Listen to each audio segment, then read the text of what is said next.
Happy Saturday afternoon or evening, depending on where you are. Boys and girls, what's up? Welcome to episode 7 of the Winged Eagle podcast.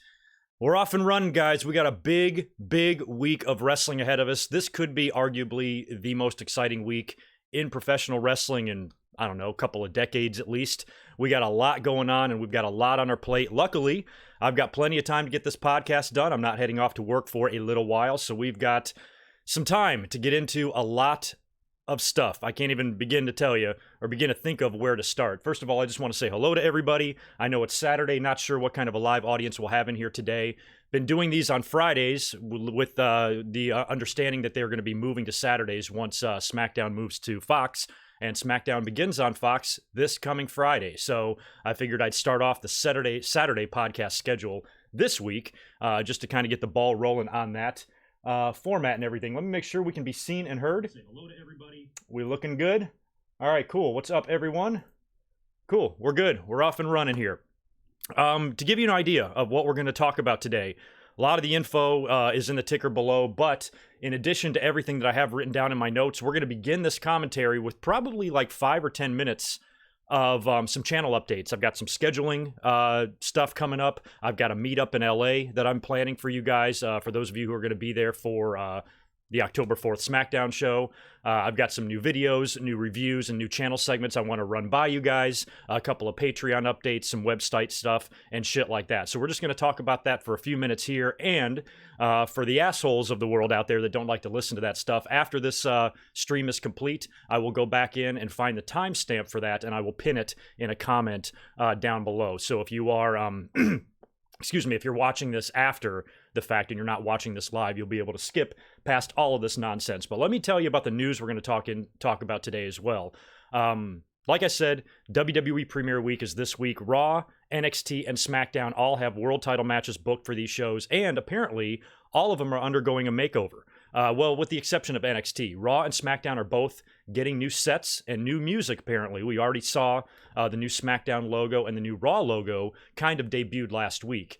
We're also getting new announced teams for all the shows. We're going to talk about that. We're getting the Pyro back, and apparently WWE is going to attempt, and like I've said a million times, I'll believe this when I see it, WWE is going to attempt to make these shows have separate identities and give them individual feels, which I just have my doubts. But, you know, based on what we've read so far, so good. We'll see how it pans out, though. Interesting WWE signing. John Morrison is heading back to the company. We'll talk about that. I actually pitched a return for him just a few weeks ago when Miz was getting his ass kicked by Nakamura and Sami Zayn.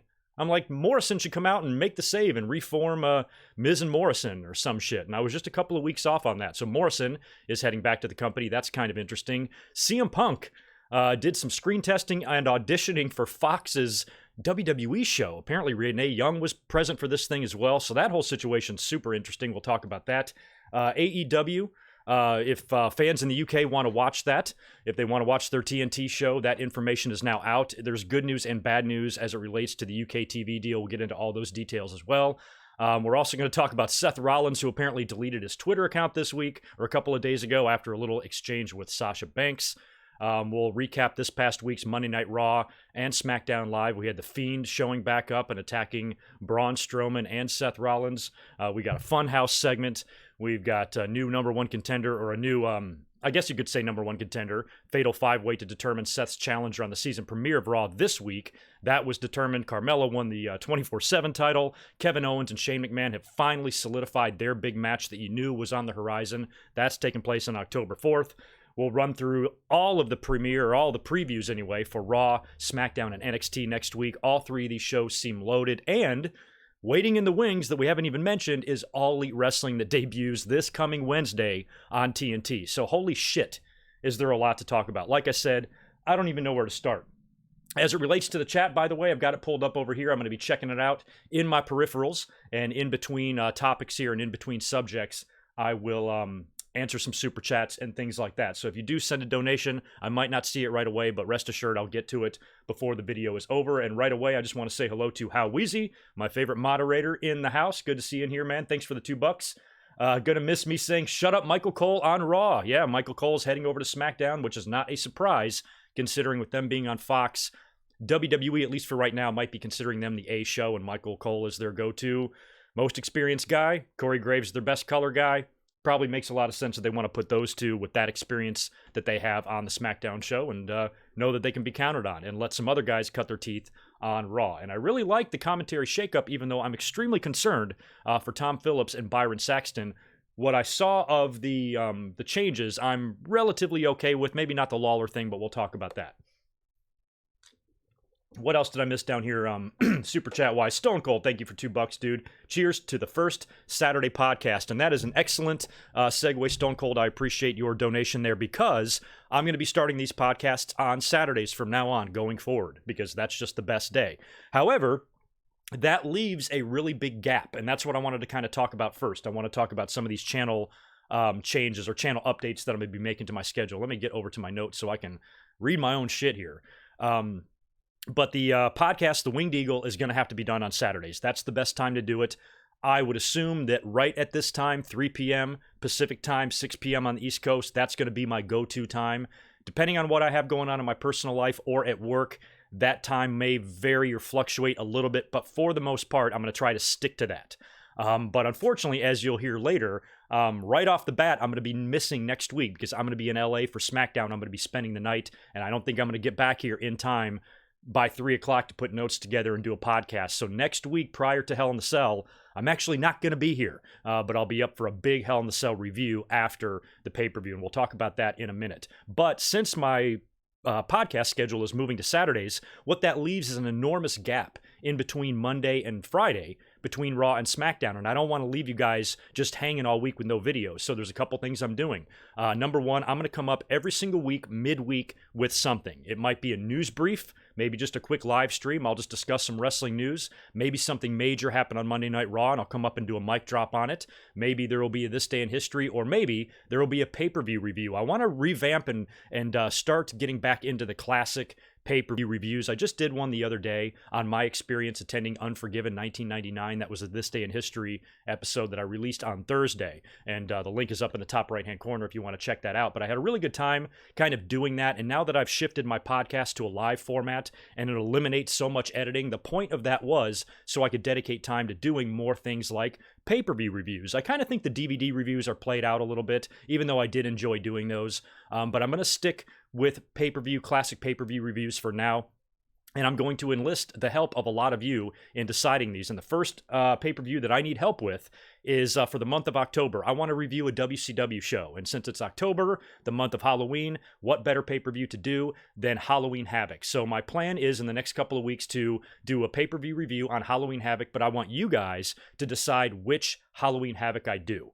So just leave suggestions in the comments below if I get, or in the chat maybe as well, if I get enough candidates or suggestions. Maybe I'll take the best ones, throw them up in a Twitter poll, and let social media decide. But in the next few days, I'm going to decide which Halloween Havoc pay-per-view to do, and I'm going to review that in a couple of months. For November, I'm going to do a review of the Survivor Series 2001. That was another show I attended live. I was right on the hard cam, facing the hard cam the whole time. You can see me throughout the whole show. And since I had a good time reliving my experience at Unforgiven 1999, I thought for the month of November, Survivor Series 2001 would be a perfect show to do. And maybe I have time to do another one. So if you guys want to suggest a classic Survivor Series pay-per-view for me to review, hit me with it in the comments or in the chat, or send it to me over on Twitter at GoodMicWork. So expect the classic pay-per-view reviews to ramp up. And I'm going to keep my This Day in Histories a little bit shorter and keep those videos quicker. And I want to come up in between Raw and SmackDown every week, either with a mic drop discussing some sort of a subject, or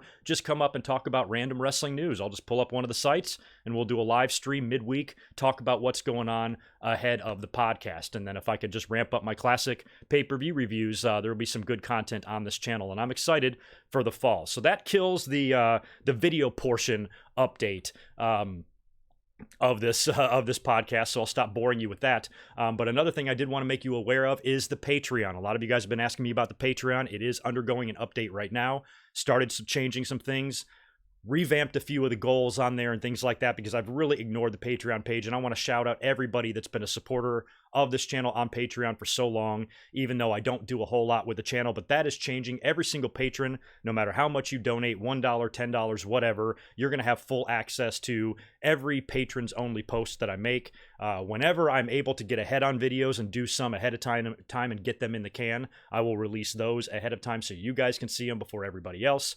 I will eventually start taking your suggestions on the classic pay-per-view reviews as well. And whenever I do a Q&A, all of your questions over there will be guaranteed to be answered. And then I'm figuring out several different ways to give you guys acknowledgments in every video. In some videos, I'm going to put you in the description. In some videos, I'm going to put you underneath on the ticker. In some videos, I'm going to verbally shout out everybody. There's going to be various ways that I'm going to acknowledge all of you, and that's in the works right now. And I appreciate all of your patience with me being slack on the Patreon page. Also, I mentioned earlier on, SmackDown debuts on Fox this Friday, 6 days from now, in LA at the Staples Center. I will be there live. A few of you have DM'd me and are interested in doing some sort of a meetup. I'm going to be staying in the hotel right across the street from the arena, and I was there for Survivor Series this past year as well, and we did a meetup with the No DQ guys, with Aaron Rift and a few other guys right there at the Smash Burger, which is right across the street from the arena. Now, as I look around the map there, for those of you who want to kind of like meet up, I'm not going to set anything up. I'm not expecting like 50 people or anything like that. There's only maybe a half dozen of you or so that have gotten up with me on Twitter. So the plan for right now is before the show, probably from the show starts at 5, doors probably open around 3. So from 12 to 3, lunchtime to 3 p.m., I'll be hanging around that Smash Burger, having some French fries, probably drinking a beer. There's a little courtyard out there. It's right across the street from Staples Center, so keep that in mind. That's where I'm going to be hanging out prior to the show if you want to come say hi. And if not, if you're in the arena, just shoot me a DM. I'll let you know where I'm sitting. You can come down and say hello. I did that a lot at Survivor Series. Went up and took a few pictures with a few listeners, and it was really cool. So I know a few of you are going to be there and have gotten up with me, and hopefully you hear this message, and I'll try to get back up with you guys individually as well. But if you're there and in LA, come say hi. It's going to be fun, and that's definitely looking like a loaded show right now. We've got Kofi versus Brock. We've got Kevin Owens and Shane McMahon in the ladder match, like a loser leaves town match, basically. And what was the other big one? The fuck is the other big match? Oh, yeah, Roman and Eric Rowan. Something else is happening, too. No, I guess that's it. Yeah, Roman and Eric Rowan. So that show is looking jacked because we're going to see something huge in the ladder match, and it's likely that we're going to see a title change, although I'm not completely ruling out that Kofi could shock the world like he mentioned on SmackDown, but I don't know. I think I'm likely to see a WWE title change hands, which will be the first time for me to see it live in 20 years. The show I reviewed the other day, Unforgiven 1999, was the last time that I saw a WWE title change hands because that title was vacant and Triple H won it. Time before that was the night after King of the Ring when Austin beat The Undertaker, and the time before that was WrestleMania 15 when Austin beat The Rock. So I saw 3 WWE title changes in the year of 1999 and haven't seen one since. So I'm looking forward to this coming Friday in LA.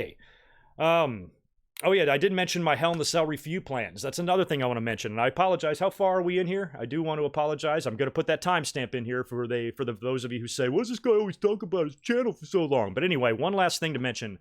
Hell in the Cell. I've decided to do something for Hell in the Cell and pay-per-views going forward.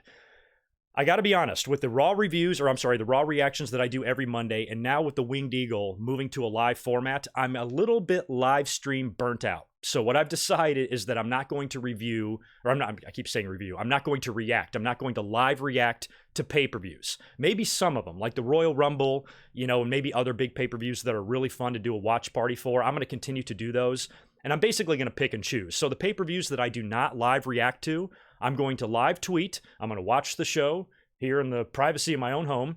I'm going to tweet out a bunch of nonsense throughout the whole show, and then immediately after the pay-per-view, I'm going to be live doing a review. I kind of miss doing the pay-per-view reviews because I've been just reacting to them, and then after I'm done reacting, I'm too tired to do a review, and I feel like that's maybe hurting the channel a little bit. So I want to kind of change that. I'll continue to react to every Monday Night Raw because that's fun, but for the pay-per-views, I'm not going to react to all of them, and I'm going to go back to doing the review after the show. I think that will be better, and we're going to test that out for Hell in the Cell and just see how that goes, see if that affects my numbers, my subscribers at all in any way. And it'll allow me to maybe pay a little bit closer attention to the pay-per-view because I'm not talking with you guys and all of that. So the live reactions aren't going away. It's just for some of the pay-per-views, I'm going to just do a live review instead. I think that will be more fun. And also, I do have a t-shirt update. There should be a new design or two coming to the Pro Wrestling Tees store. I've kind of been in a little stalled process with them. I kept submitting a couple of things and I heard nothing back. And it's kind of my fault. I procrastinated. Finally, I decided to email Ryan, who sends us all of our promo stuff via email all the time, and reach out to him to see if he can help me out here. And of course, he got back to me right away. And I'm like, damn, why didn't I do this 2 months ago? So I should have some t-shirt information up for you soon on the Pro Wrestling Tees store, and a couple of new designs that you should like. And they're pretty topical considering what we're about to experience here in the Wednesday Night Wars. I think that's it.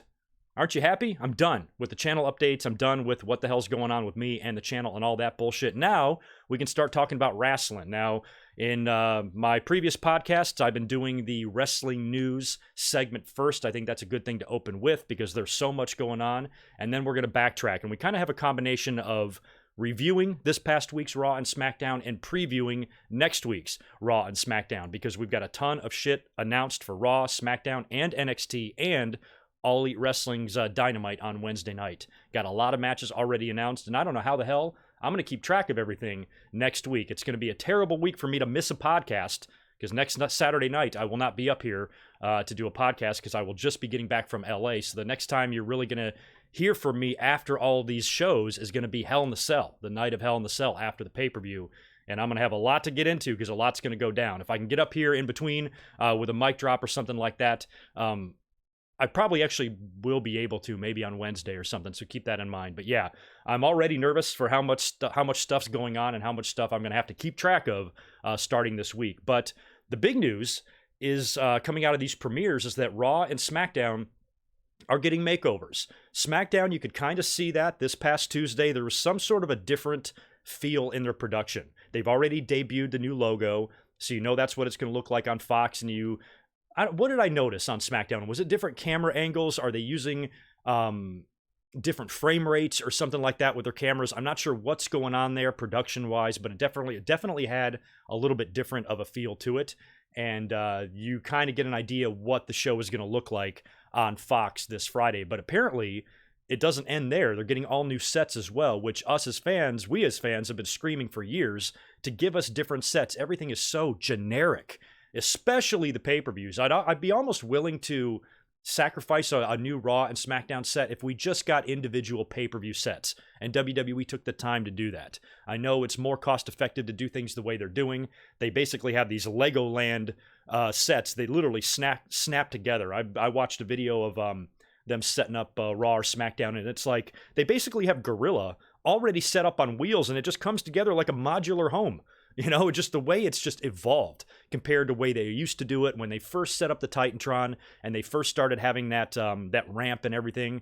The way, because I was behind there. I've been behind the Titantron before at a Raw show in 1997, and the way that whole thing looked and the way it was set up down below and where the wrestlers entered and exited was very different than this, well-oiled, fine-tuned machine they just plug in and snap together on every show. So I understand it's easy, it's fast, and you get into your routine and it works for them production-wise, but damn, is it boring for the audience.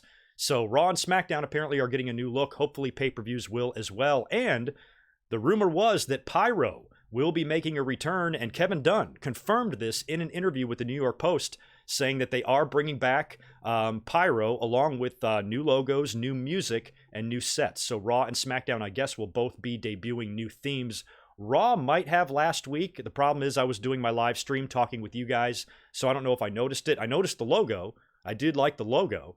And apparently they're going to have a whole new setup starting this week on Monday Night Raw. That's going to be a really fun show to live react to, so make sure you join me this Monday, and we'll watch this together.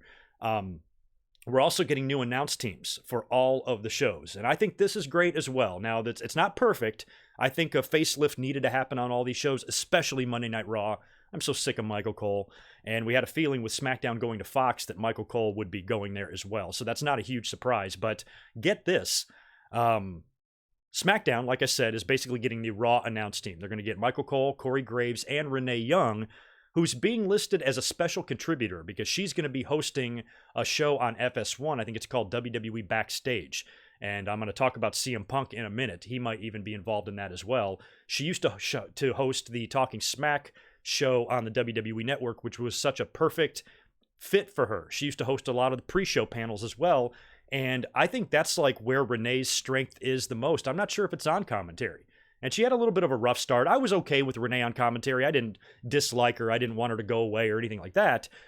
But I definitely understood that that probably wasn't her, where she's valued the most. In these hosting type environments, this is where I think Renee can thrive and shine. And she's even had interest from other networks like ESPN. Renee is very good, and I'm really happy that she's going to be hosting the show. And that's going to be interesting to see how it all goes, especially since apparently it's not a WWE run show. It's a Fox run show, and I'm not sure how all that is going to work internally. Extremely interesting. We'll talk about CM Punk in a minute. But that leaves Raw with no announced team. So who are they putting in there? They're grabbing Vic Joseph, who we all love. Vic Joseph is great. He's going to be teaming up with Dio Madden, and they're adding Jerry the King Lawler. Jerry Lawler is back on Raw. A lot of fans were immediately irritated by this, and I got to be honest, I'm no Lawler fan. I'm not. But I can understand the decision. These are two guys that you're just throwing out there now that the Monday Night Raw mainstream audience might not even recognize. You might need a familiar voice in there, at least at first. And according to some of the reports, that is exactly what this is about. It's about Vince maybe not wanting two brand new guys doing commentary for an audience, and they might not know who they are. I don't think that really matters, but maybe Vince does. So they're sticking Lawler in there for now. Given Lawler's age and what he's been doing in his contract, in his life, I mean, I cannot see Lawler being, an announcer on Raw for the next 3 years. So I think this is probably temporary. Reports were the job is Lawler's as long as he wants it kind of thing. And I think he's there initially to kind of help ease in Madden and Joseph, into these roles because Lawler has a lot of experience on Monday Night Raw. So I'm no fan of Lawler's. I'm no fan of his commentary. It was great back in the Attitude Era. I'm not sure if it really translates well now in 2019, but the guy has experience. He'd be a good guy there to, I don't know, kind of help gear the ship for these other two or steer the ship for these other two until they get their feet wet. And then in the future, maybe you can replace him with Booker T or somebody like that, or add a third guy somewhere else down the road. But I guess for now, I'm okay with Jerry Lawler. Now, NXT is not changing at all. They're staying put with Mauro Ranallo, Nigel McGuinness, and Beth Phoenix. And the only thing that concerns me is this leaves Byron Saxton and Tom Phillips without a role. So what do they do? I mean, are these guys brought in here or there to do guest spots on SmackDown or Raw? Are they going to be waiting in the wings? Is Vince going to keep Phillips around to see how Vic Joseph and Dio Madden does? And if Vince wants to make a change with one of those two guys, they can plug in Byron or Phillips. Or are they going to be moved to main event? 205 Live has got Aiden English over there still. I think English should have been given an opportunity somewhere as well. So a little bit concerned with what the future holds for Byron and Phillips, because what sucks for them is, number one, if WWE isn't going to use them, they're probably not going to release them because AEW's there, and they don't want them going over there. So it might be one of those situations where they're just going to employ announcers for the sake of employing them, and these two guys have got nothing to do. But hopefully they'll find roles somewhere else in the company, I hope, or maybe they'll turn up on TV somewhere in the future. Now, I mentioned CM Punk. He actually was doing some screen testing with Renee Young for that Fox show. And there was rumors that his agents actually reached out to Fox not long ago about potentially him coming on. So that's kind of interesting. Now, a lot of people are quick to point out that if CM Punk was to take this gig, or if he's even offered the gig, he would be an employee of Fox, not WWE. But still, even with that being said, he's going to be talking. I mean, WWE micromanages every single aspect of their stupid show. And so I don't know how they're going to be okay with, let's say, CM Punk being on their show, and then let's say CM Punk signs a deal with All Elite Wrestling. I mean, he's not going to do that. But technically, according to the details, if CM Punk were to come on, he would, I suppose, legally be allowed to do that. So, I mean, is WWE really going to allow Fox to have that much control when they're going to be hosting a show talking about WWE show? Don't you think WWE is going to want some sort of control or involvement in that show at all creatively? So if CM Punk is there, even though he's not technically an employee of WWE, you now have that connection. The bridge is there. And in CM Punk's appearance at the StarCast event, you know, he talked a little bit about this, and he kind of downplayed all of his past issues with WWE. Mentioned more than once that it's all in the past. You know, it's all in the past. What's done is done kind of thing. So, you know, we were kind of wondering here. We all thought this guy was going to show up at All Out, and maybe if he's going to return to professional wrestling in any way, shape, or form at all, it's going to be back with WWE. Really interesting. I can't wait to see how all that plays out. Pardon the blue screen there. My screen just went dark. Yeah, so what do y'all think about that? You know, CM Punk potentially being on this show. I mean, he does have experience doing that on the microphone a little bit. He's done some guest spots for the UFC. He does have an interest in doing that. He used to be an announcer on SmackDown as well back in the day. So he'd be a really interesting guy to have there. And if he was there and if he did take this gig, how long would it take for WWE eventually to reach out to him? Like, dude, you ready to come back? You want to do something? Let's bring in a wrestler to be a guest on the show, and then you and him have a beef and get into it, and next thing you know, boom, you got a WrestleMania match. So, you know, if this at all comes to fruition, this could be a big deal as far as the future of CM Punk in professional wrestling. Even though he said time and time again he wants nothing to do with wrestling and he doesn't want to come back, he still turns up at StarCast and, you know, in Fox auditions. So I don't know if he wants to be back in or if he doesn't, or if he's just fucking with us. Who knows? Speaking of guys coming back to WWE, John Morrison is heading back to the company. This was according to Mike Johnson, a PW Insider. He initially broke this news. He's been gone since 2011, and I've even mentioned him in recent podcasts when The Miz has had his beef with Sami Zayn and Shinsuke. I'm like, you know, what's Morrison doing these days? What's stopping him from signing with somebody? With All Elite Wrestling and WWE about to be on the verge of this wrestling war, you would think any major name out there, both companies would try to maybe go after and try to sign. So, excuse me, I thought John Morrison would be a great guy to come back into the company for WWE, and I brought his name up, 2 or 3 weeks ago maybe? And here he is, re-signed with the company. I guess it is confirmed. I think John Morrison kind of confirmed it on Twitter. I'm not sure, but it does look like it's a done deal, and he's headed back to the company. I don't know if he'll be back there this week and he'll show up on one of the premiere shows. I don't know if they'll save him for the draft or what he'll do. But I'd kind of like to see him initially come back and maybe help The Miz. You know, The Miz is kind of already done with his Nakamura and Sammy stuff. They've moved on to Ali. But if you can get The Miz in some sort of a situation where he's getting beat down by a couple of guys, maybe Morrison comes out to make the save. And eventually you do a feud, because I think Morrison owes Miz one. Miz kind of sent Morrison out of the WWE. It wasn't like Morrison's final match with The Miz on Raw or something like that, Morrison was gone, so maybe he kind of needs to come back and get retribution for that. Whatever he does, at least at first, I think it should involve The Miz.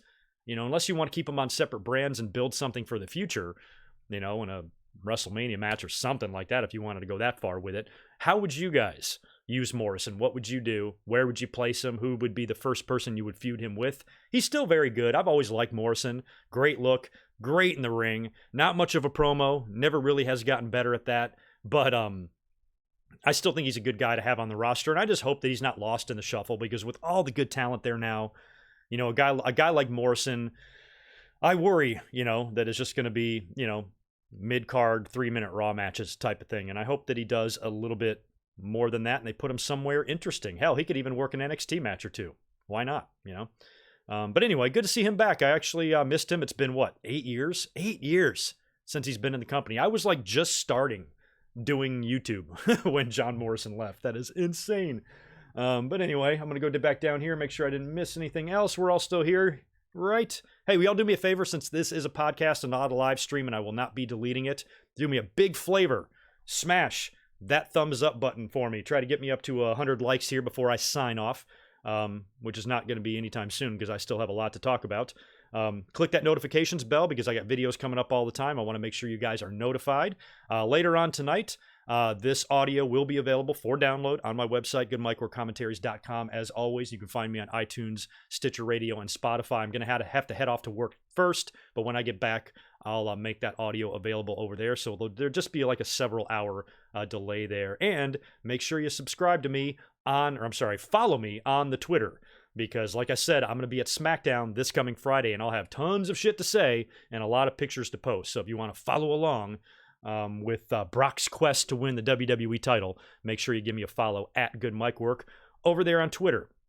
What else is on my notes for my news? Let's talk AEW in the UK and a lot of other countries and parts of the world. It looks like details are starting to get hammered out as to how you can watch their TNT show. Now, this is good and bad. Initially, the report came out a couple of days ago that AEW was going to air on Sunday nights on ITV4. Now, this is 4 days after the Wednesday night show. This would also include some sort, if I read the report right, it also includes some sort of a highlight show like the next day or something. So basically, if you want to watch for free, you're going to have to wait 4 days to catch any of the Dynamite show in the UK. Fans, rightfully so, got a little bit irritated in that because that is a great part of the world for wrestling. I mean, those fans, I believe, should be one of the first ones you take care of in terms of like TV deals and making sure your product is accessible for your audience, because that is a big chunk of them over there. And I can understand their frustration. I mean, we were spoiled here in the States. We get everything. It's as easy as pie to watch anything over here. And I hate to see when other parts of the world have to struggle, and that initial report was highly disappointing. But Tony Khan immediately responded and saying that there are alternatives, and they're working out another possibility for the UK and countries around that part of the world. And he tweeted out AEW Dynamo. This is what he tweeted. He said, AEW Dynamite episodes will stream live in the UK on Fight TV for $4.99 a month. So basically, if you want to watch it for free, 4-day delay. If you want to pay a subscription, you can watch it live, and you can also watch it on demand. So you can pay $4.99 a month for your subscription. I think it's called AEW Plus or something like that on Fight TV, or you can buy individual episodes for $2.99. So it sounds worth it to me. I mean, if I was in that situation, if that was presented to us here in the States, I would say, okay, I'd pay the $5. It would be worth it for me, especially since you can go back and watch them on demand and all of that. I'm not sure if the $3 an episode is worth it, but I think the $5 a month is reasonable. I can understand it's still kind of frustrating that you have to pay, but I don't think that's a back-breaking amount. Yeah, a lot of people have streaming services and Netflix and Hulu's and WWE networks and New Japan Worlds. This is just one more thing to pile on, and it does suck, but at least it's available. And if I was in that situation, while it might not be the best news, I think I could live with it. Tony Khan would go on to say, we can't broadcast live free to air in the UK due to different ad break schedules than in the US. ITV and ITV4 will show free to air replays, making our show available to most UK fans. So the United Kingdom will get AEW Dynamite no matter what. It just depends on when you want to get it. You're either going to get it on a delay or you can pay to get it live. So good news, bad news kind of thing. For those of you listening in that part of the world, what do you think about this? Are you disappointed? Can you live with it? You know, I shouldn't judge or give my opinions on it because I don't live over there. So those of you who do, let me know your thoughts on this. And are you going to pay the subscription? Is that something you're going to do? Do you think it's worth it? Or are you just going to illegally stream it or whatever? Let me know what your plans are and what the overall vibe over there is on this announcement. But I'm at least glad that it's available. And they didn't launch on TNT without these plans in place. At least it's there for the audience because the fans over there deserve it. Before we get into Raw and SmackDown, something funny I have written down. I wasn't even aware of this until I almost went live here. Seth Rollins deletes his Twitter. Now, I guess yesterday, maybe the day before, he tweeted something at Sasha Banks. And where did I put this tweet? Here it is. Seth Rollins.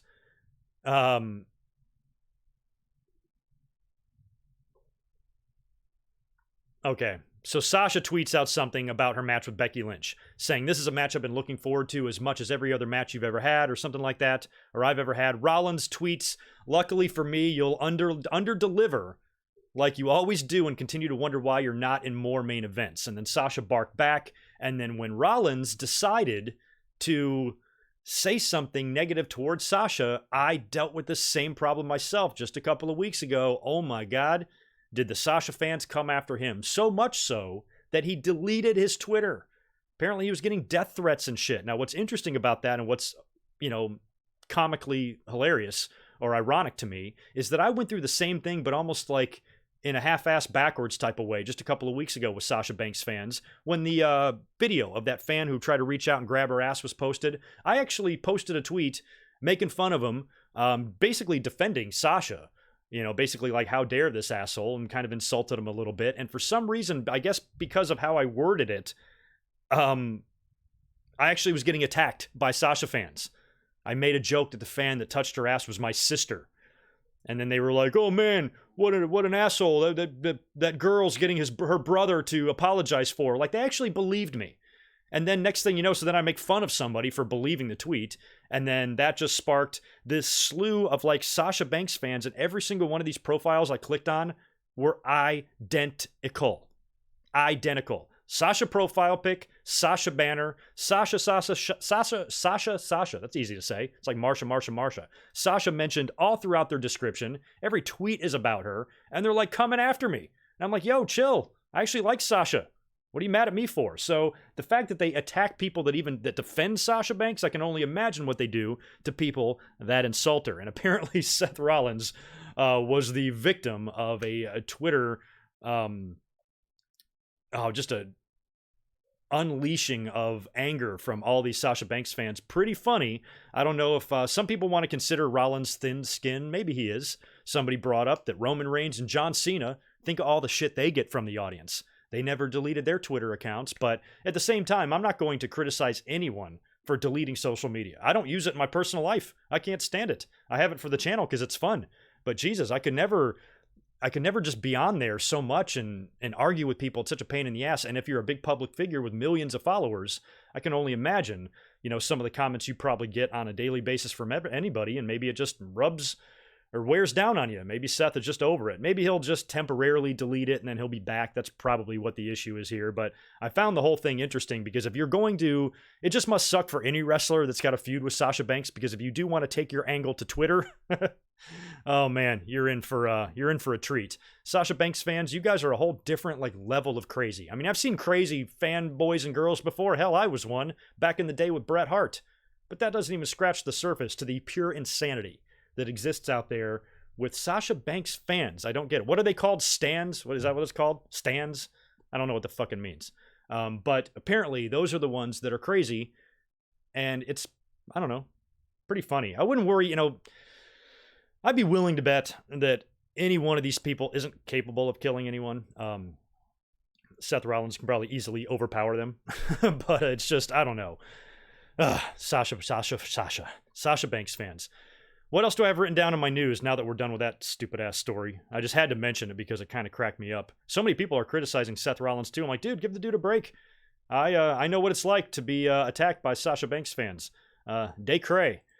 Also, I just want to shout out a friend of the channel, Brian Zane, host of Wrestling with Regret, who was a part of Ring of Honor's Death Before Dishonor show in Vegas last night. A big part of that show, did some interviews and some announcing and stuff. Congrats to him. That is an awesome gig, and looked like a pretty fun show to be at, and there was a new champion crowned there as well. So just wanted to shout out our buddy on that one, and it's pretty awesome. Good for him. Let's talk about Raw now and SmackDown Live and NXT. Or actually, we're going to talk about Raw, NXT, then SmackDown Live. All sorts of stuff to talk about. This past week's show, we're going to kind of blow through the results here because the big news is what's taking place this week on the season premiere. But the show opened up. We had Seth Rollins with another promo. I think he opened up the week before with a promo as well, talking about his match, with the Fiend in Hell in the Cell. He's interrupted. Oh, and he vows to survive and prevail. Seems to be his new catchphrase lately. Strowman comes and interrupts him, and I guess Rollins had mentioned Strowman in the promo, so Strowman's like, if you want to say something to me, say something to my face. The whole thing leads to a match between the two. So now we're getting another Seth Rollins and Braun Strowman match. I was kind of hoping they'd just be back to being friends and go on their merry way, but we would have a match between the two in the main event. Now, this was a non-title match, and I didn't think they were going to beat Strowman again here, and we kind of figured we were going to get The Fiend coming out because we had a Firefly Funhouse segment as well, where Bray Wyatt kind of teased showing up later, and he even tore or ripped apart a Seth Rollins action figure, and pretty typical, funny, kooky-ass Funhouse segment. And then in the main event, when Strowman has got Seth up for the big power slam finisher, lights go out, and you see the Fiend attacking Strowman. He's got the mandible claw on Strowman, puts Strowman down. Strowman even tries to get up, and I think he puts it on him again. puts Strowman down and kind of crawls towards Seth Rollins, and Seth is screaming. Such an interesting end to Monday Night Raw with Seth going like, ah. I mean, I don't know if I really believed Seth Rollins' screams. I've never really seen a champion scream in fear like that. That's pretty cool. So I really don't mind the fact that Bray Wyatt is legitimately striking fear into people, even people like Seth Rollins, who just got done putting down Brock Lesnar twice and Braun Strowman, among other opponents.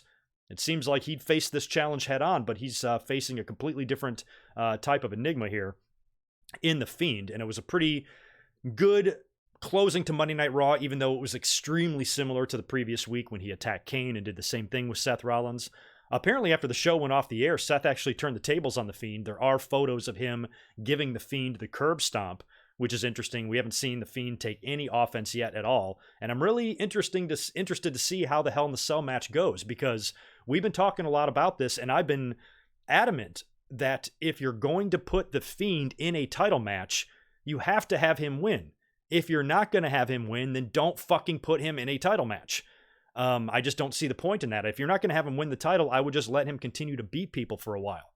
I would have brought Finn Balor back and had him emerge as the Demon and challenge Bray Wyatt at Hell in the Cell. Have that be the Fiend's match at Hell in the Cell, not a title match. And now there's more and more talk and more rumors of Seth Rollins actually escaping the Hell in the Cell.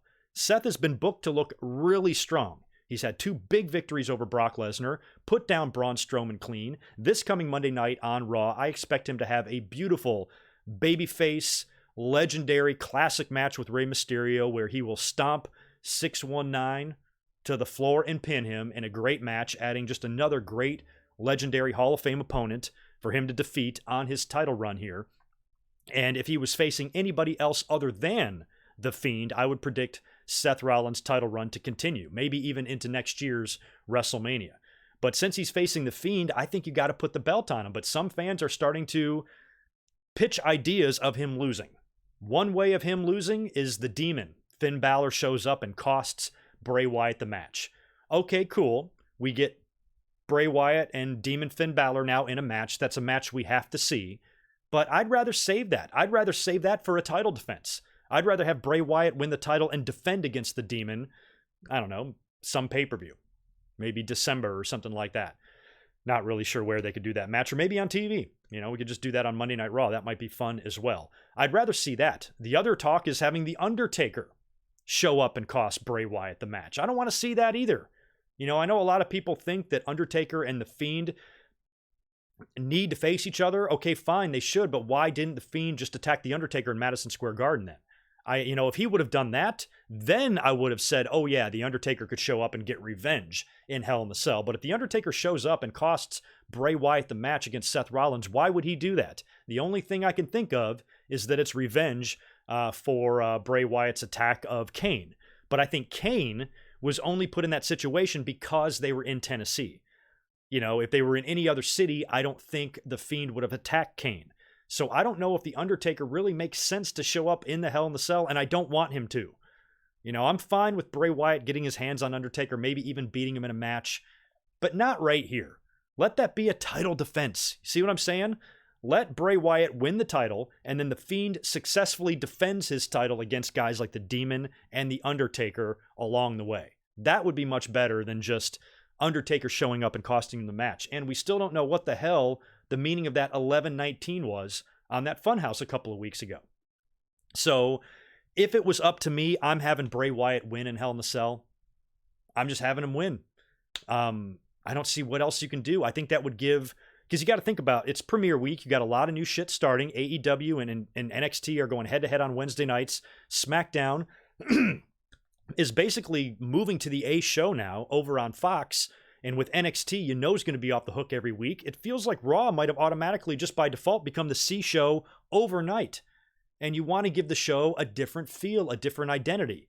And if you've got a Matt Riddle or Adam Cole champion in NXT, you got Brock over on SmackDown. Boy, you can go in a completely different direction by having somebody like The Fiend as the champion, terrorizing people on Monday Night Raw. It might just give Raw a different identity, I suppose, is what I'm trying to say. It would be a much different looking show with a champion like that than the other two shows would be. So I'm completely in favor of The Fiend winning the title on October 6th at Hell in the Cell. I hope that he does. And if WWE does try to pull a fast one, I hope it doesn't do anything to damage The Fiend. And I even mentioned that they can do all sorts of fun stuff in the cell. I mentioned last week that what if they did a spot where in the middle of the Hell in the Cell match, like the lights go out just for a couple of seconds, and when they come back on, The Fiend is on the outside of the cell somehow. Maybe they gimmick it somewhere. Maybe they got some trap door where he can run out real quick, and then the lights come back on and Seth sees him on the other side of the cell. Like when he's attacking him. Like let's say Seth is hammering The Fiend, the lights go out, they come back on, Bray's on the other side of the fence, and Seth's like, what the fuck? You know, and then the lights go back out again, and they come back on, and The Fiend has got the claw on Seth Rollins, and he wins that way. Or they could do like a double doink type of thing, because that getup, that costume that he wears is pretty elaborate and pretty concealing. So they could dress up somebody else in that, and you could do like a WrestleMania 9 double doink type of situation where it's like some sort of an illusion, and Seth gets distracted and he gets put down. So I think there's lots of ways for Seth Rollins, not only Bray Wyatt, but also Seth Rollins to lose this match while remaining strong. Because Seth Rollins put down, like I said, beasts like Brock Lesnar and Braun Strowman.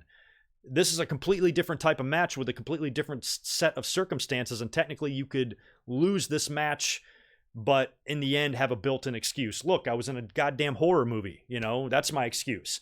So, I don't know, I just kind of hope the way this thing is playing out that before WWE screws it up, before The Fiend starts losing steam or anything like that, I would like to see them get as much out of him as they can and put the belt on him now and let him run with it for a while. But what do you guys think? Do you think there's a chance that Seth Rollins escapes and we get some outside interference? Because a lot of you are saying that. I'm getting a lot of tweets about it, and I see a lot of comments and shit like that in the chat and in YouTube videos saying that they think maybe The Fiend might lose.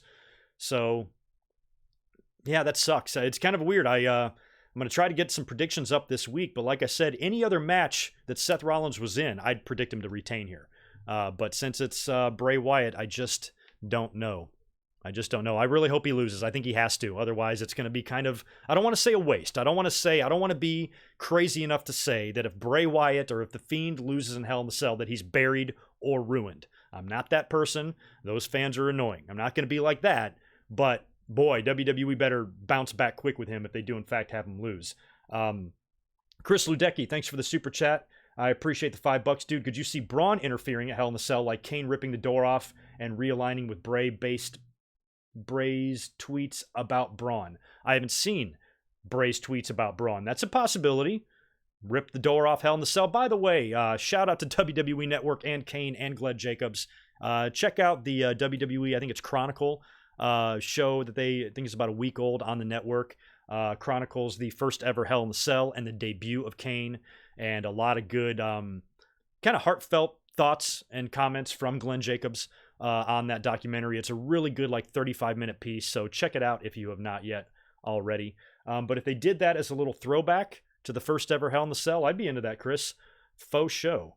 What else do I have written down for Raw? Oh, yeah, the Fatal 5-Way. So they had a Fatal 5-Way to determine Seth Rollins' challenger for next week, the season premiere of Monday Night Raw. This was Rey Mysterio, AJ Styles, Ricochet, Bobby Roode, and Shinsuke Nakamura. When we saw those 5, I was doing the stream on Monday, and I mentioned that it should be Rey. Of all of those wrestlers, it's like basically you're getting spoiled. You know the winner of the Fatal 5-Way is not going to beat Seth next week.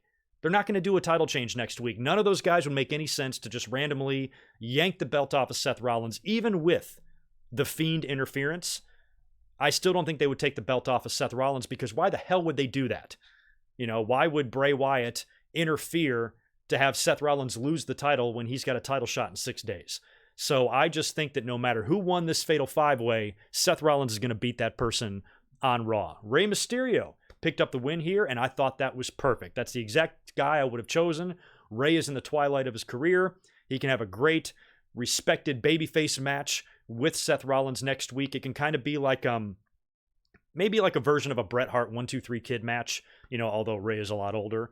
And Rey puts up a really good fight and comes damn close, just a hair away from beating Seth Rollins a couple of times, but in the end gets stomped and pinned by Rey Mysterio, or pinned by Seth Rollins. And here's what I would like to see. How cool would it be if during the Seth Rollins and Rey Mysterio match, The Fiend gets his hands on Dominic.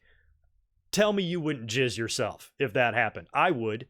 Dominic and Ray have had this big emotional father-son angle going on lately, and Ray was on the verge of retiring, and Dominic talked him out of it. So what if you put Dominic at ringside? You know, Rey Mysterio's got a title shot. I've got a chance to be Universal Champion. I'm going to have my son there. You know, I can see Ray saying this. I want my son in the front row to witness this match. You know, to witness the biggest match in my career. It's going to feel so good as a father to have my son there. All that shit that Ray's been saying, all in that emotional way. He can even tear up about it. And he can have Dominic at ringside. And then after the match, or maybe you don't want to do a finish. I think you do. I think you have Seth beat Ray just because he's the champ. And the champ wins with his finisher in matches. And that's what they've been doing with Seth Rollins. And I think that's the right way to book him. So I think he beats Rey Mysterio. And then after the match, the lights go out. And you see Bray Wyatt with Dominic. Oh my God. That would be just incredible to me. So that's what I'm hoping we see on the season premiere this coming Monday on Raw. I hope that Seth Rollins defeats Rey Mysterio in a really good match. Maybe you even get to the point where you do the handshake and hug, and that's when the lights go out, and that's when you see the Fiend attacking Dominic, and then maybe Seth can try to help save the kid.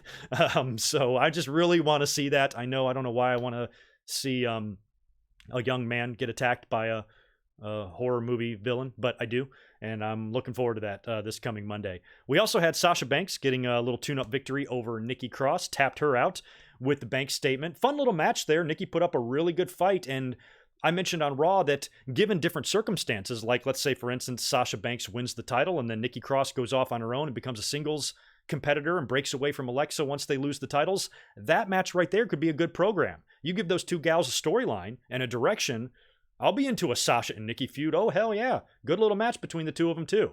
And in the end, Sasha, like I said, won that match, and she will be facing Alexa Bliss this week on Raw, which I also expect her to win.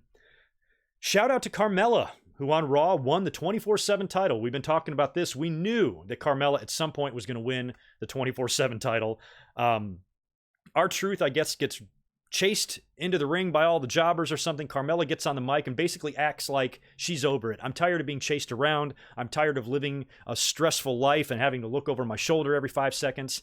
And she basically just does that to trick R-Truth. She rolls him up and pins him for the 24/7 title. R-Truth is not even mad. She jumps on his back and he runs away with her. So Carmella is your new 24/7 champ. Yay. Chad Gable defeated Baron Corbin in a rematch, won via DQ. He's got Corbin in the ankle lock. Corbin takes a scepter and uses it against Chad Gable, gets DQ'd. I like Corbin as the king. I like kind of the new look crown and cape. You know, I said all along, even though I picked Chad Gable to win, I said all along that king gimmick is tailor-made for someone like Corbin or a heel like him. Because he can come out there wearing that shit and cutting obnoxious, douchey promos, and nobody in that company does it better than Baron Corbin. I actually really like him as the king. I also want to shout out the Viking Raiders, who I'm enjoying WWE's use of. I can't believe I'm saying this. Maybe this is some Paul Heyman shit. Even though despite the fact that they've gone through ridiculous name changes, and it got so frustrating there with the Viking War Raider machines or whatever the fuck. They've been kind of on a roll lately, and they've been put in big matches. I think Heyman must really like them. If you remember, just a couple of weeks ago, closing out Monday Night Raw in Madison Square Garden, they were in the main event, and they got to do a beer bash with Stone Cold Steve Austin at the end of that, and the Universal Champion. Not bad. Not bad. And now they've been stringing up wins. They had a big win and a really good match against Gallows and Anderson on Monday Night Raw. I think like they're getting over. I think the fans are starting to appreciate their victories more. And I feel like they're also doing a lot better than the AOP, who incidentally are on their way back. We've been seeing some vignettes on Raw and SmackDown hyping their return. I'm really excited to get them back. But if you remember when AOP was on TV and they were put in squash matches and other high-profile matches, they weren't getting over. They were losing a lot of them. And I think the Viking Raiders, even though I'm not a fan of the gimmick, I think it's weird and all that Viking stuff, they're so good. And that's a pretty big-time tag team matchup right there. You know, two teams that have had a lot of success outside of WWE clashing on Monday Night Raw in a really good match with the Viking Raiders beating them and the fans loving it. It's not like it was a match that was cold or flat or wasn't getting any reaction from the audience. I think the audience is starting to warm up to the War Raiders, and so am I. So WWE... Well, the reason is props to them for being so good in the ring and being able to get themselves over despite WWE changing their name and doing all sorts of goofy shit with them. I think they're being put in meaningful matches now, and they're getting some meaningful victories. Fans are taking notice, and I like them. Good job, WWE, on the booking of the Viking Raiders. I can't fucking believe I'm saying that. We also had Lacey Evans defeating Ember Moon with the worst-looking sharpshooter I've ever seen. Nice job, Lacey. I guess they're continuing her feud with Natalya in that. And that's pretty much all I have written down for Monday Night Raw as far as what took place last week.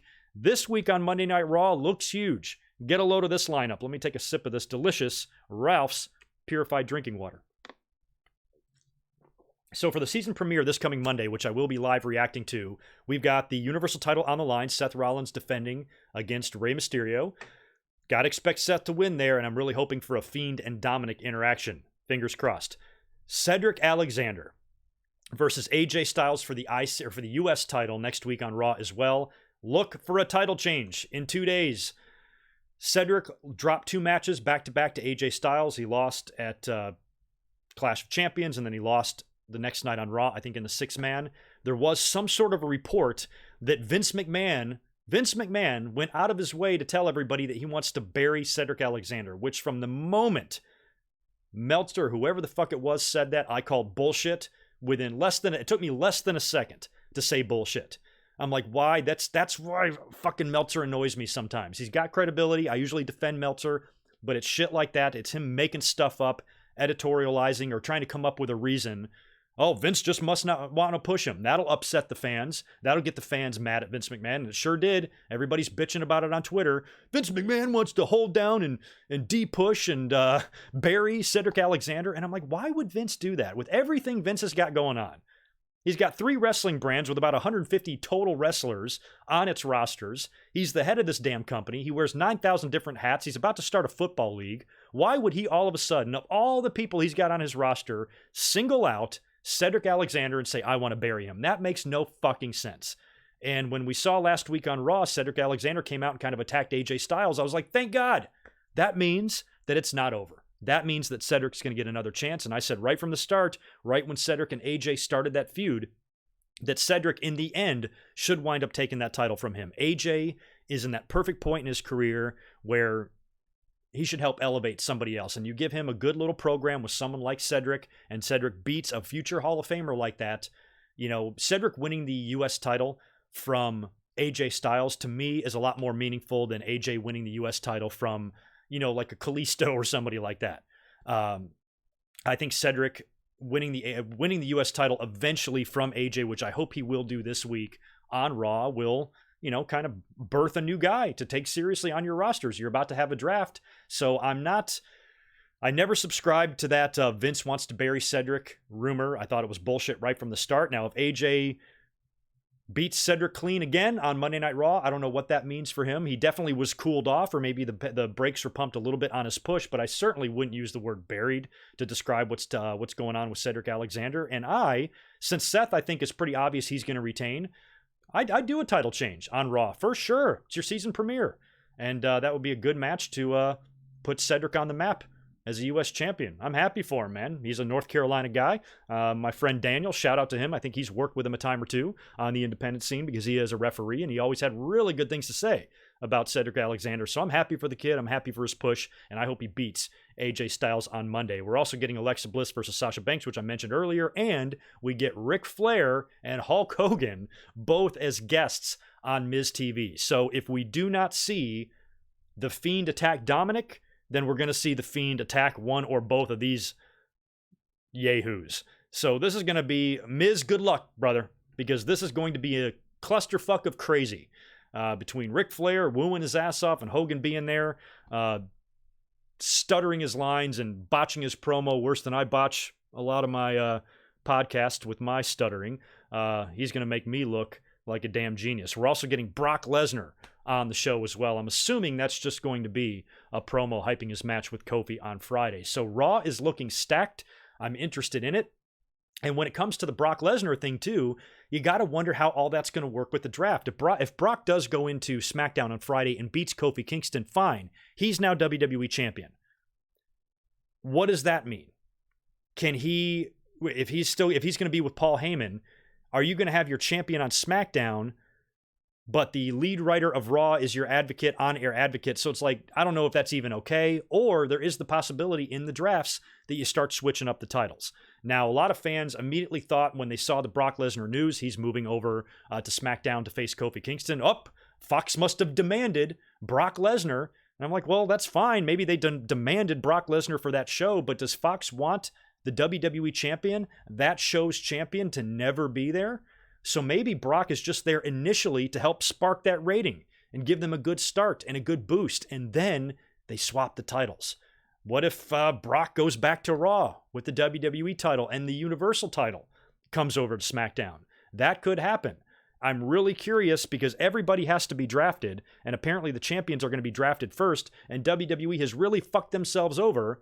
And I said this back in 16, when they did the brand split again. I said that this was a bad idea. They've named the women's titles and the tag team titles after the show. I cannot tell you how much that irritates me, because now what the fuck do you do? I'm telling you, if this company drafts the SmackDown champions to Raw, I'm going to lose my mind. No. Stop confusing us. So I think you need to do something with these tag team titles, rename them or something, or the champions, the women's champions and the tag team champions are just automatically drafted to that brand. They just have to stay there. So, and that could change, Sasha could be the Raw Women's Champion by the time you get to the draft. So you can move Becky to SmackDown. They might want to do that. They might want Becky there waiting for Ronda Rousey whenever she comes back. You might want that Becky and Ronda confrontation to happen on SmackDown. So that's what I kind of want to pose to all of you guys in the chat here and in the comments below. If you're watching this after the fact and you're not watching this live, give me draft ideas. And I want you to send them to me on Twitter as well. So give me draft ideas. Take some of the bigger players, the bigger names. Where do you want to see them be? When it comes to someone like Brock, Bray Wyatt, Seth Rollins, Becky, Sasha, Bayley, Charlotte, where do some of these names land in the draft? And do you bring anybody from NXT and incorporate them in the draft as well? Where do some of the big names land? Where do you want them to be? And how the hell do you handle the tag team and the women's title situations? The Universal and the WWE title, in theory, can swap brands. The US title and the IC can do the same thing. But those other belts, they're fucked. Not sure what to do there. And we know the 205 Live title, the Cruiserweight title, is incorporated now into NXT as well as the NXT UK title. So, man, there's a lot of titles and a lot of championships and a lot of things to keep track of. I don't even know how I'm doing it. Am I doing it good? I think I'm kind of doing it bad. Let's move into SmackDown. Final show this past week on the USA Network. Like I said, there was some weird sort of new production. I don't know the story on that. I tried to look it up, didn't find too many details, but it seemed to be that we got a few different type of camera angles.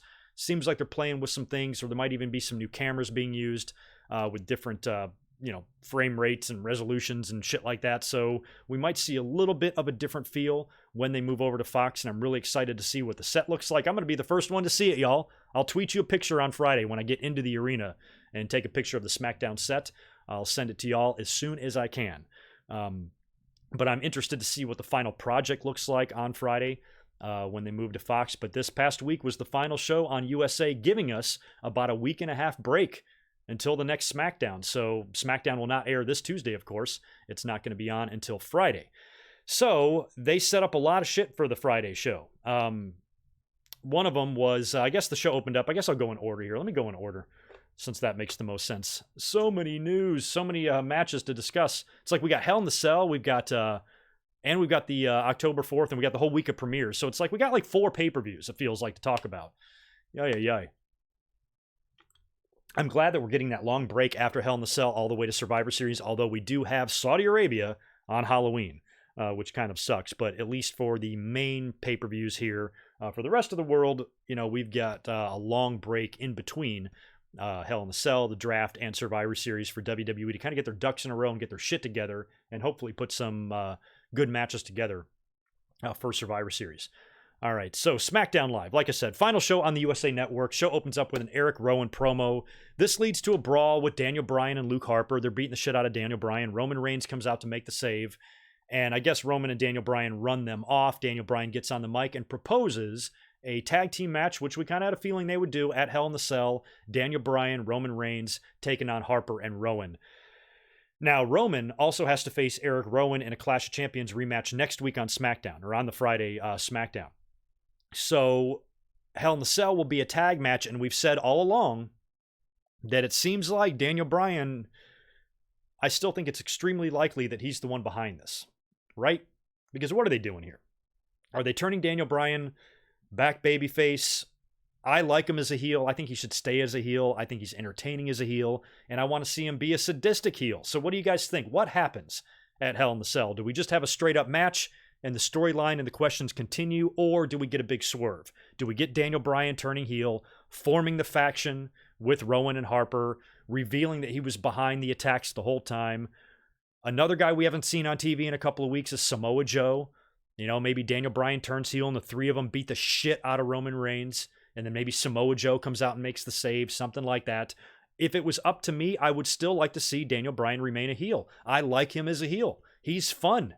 So whatever's going on here, I hope he turns on Roman Reigns. I don't really trust Daniel Bryan. There's just something about it, you know. I think we can all smell it, and I'm hoping they go in that direction. If they do, in fact, turn Daniel Bryan babyface and he remains babyface, then that's weird, but whatever. I'm a Daniel Bryan fan regardless if he's a heel or a babyface, but I'd prefer him as a heel. So I would guess that at Hell in the Cell, we're going to get a swerve, but who the hell knows?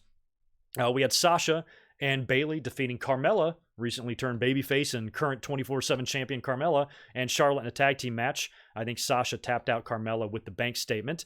After the match, a bunch of the women, and I want to talk about this, a bunch of the women chased Carmella. So after she lost the match, her and Charlotte lost the match, a bunch of the female wrestlers started chasing her, and she had to run away with R-Truth.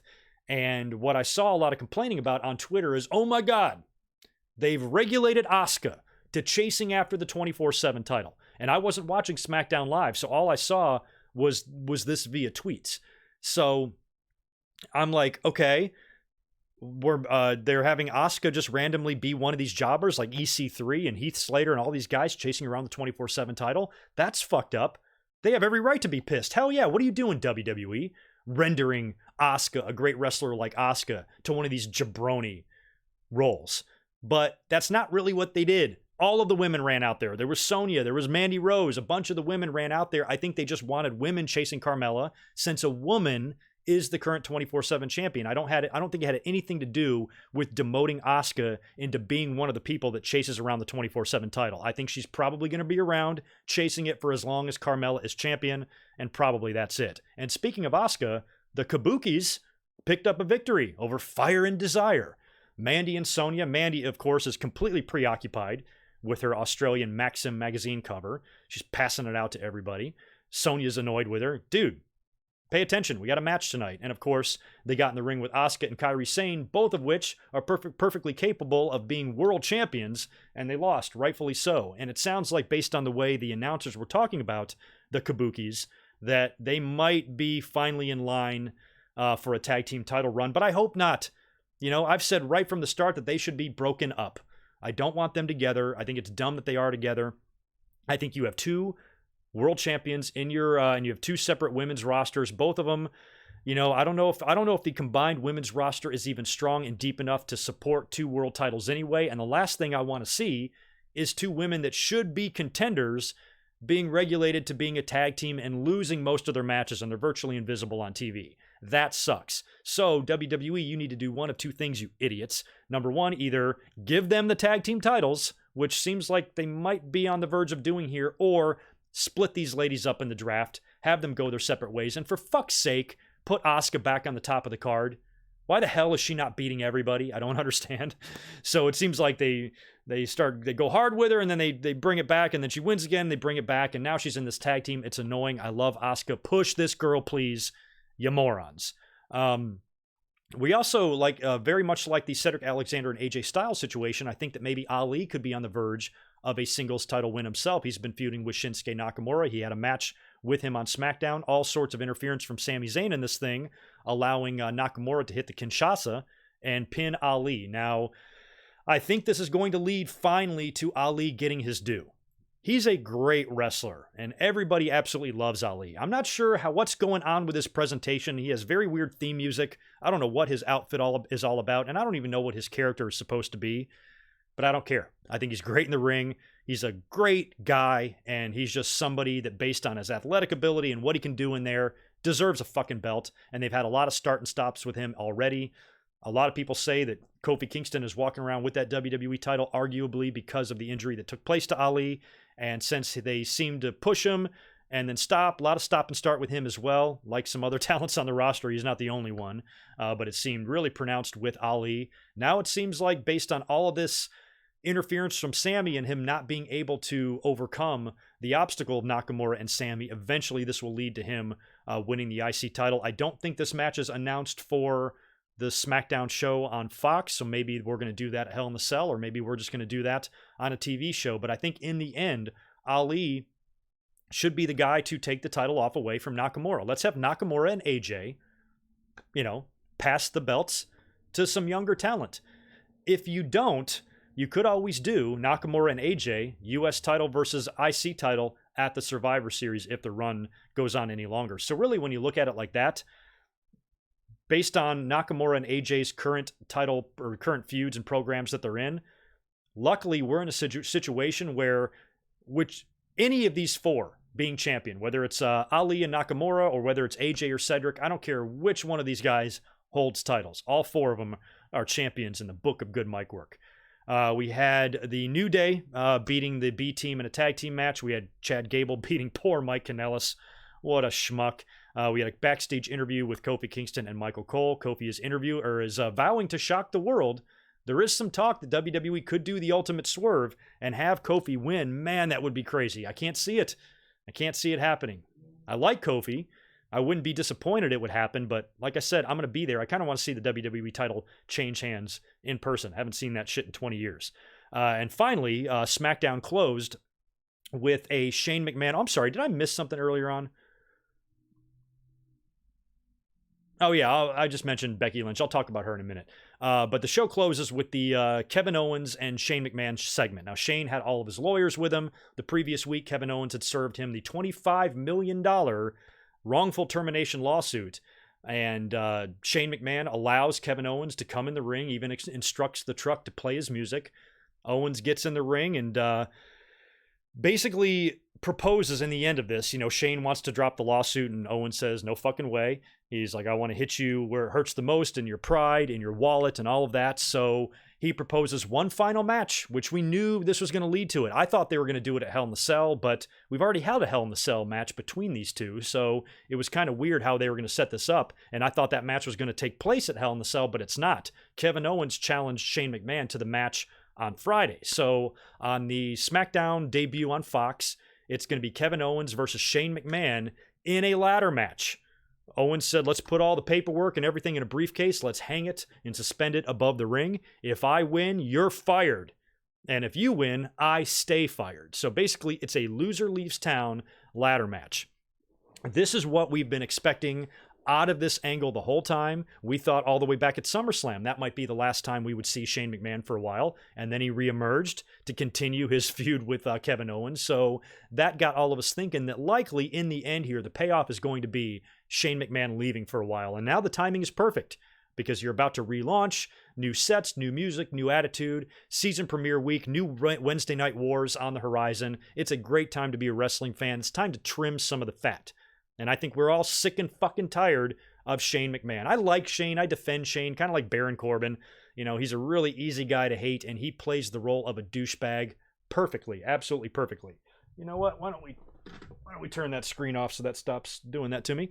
But I think he plays the role of a douchebag to perfection, much like Baron Corbin does. So, I don't necessarily hate him, but it's just like, Owens, what he says in his promos, there's a little bit of truth to that because Shane McMahon is taking up spots, and he does take up a lot of pay-per-view matches and paydays, especially with SummerSlams and WrestleManias and events like that. So he wears out his welcome. I defended Shane, and I thought some of the fans were being a little bit ridiculous for, attacking him so hard after they started getting annoyed with him. Because if we remember when he returned back in 2016, it still stands as one of the biggest pops I think we've ever heard in professional wrestling history.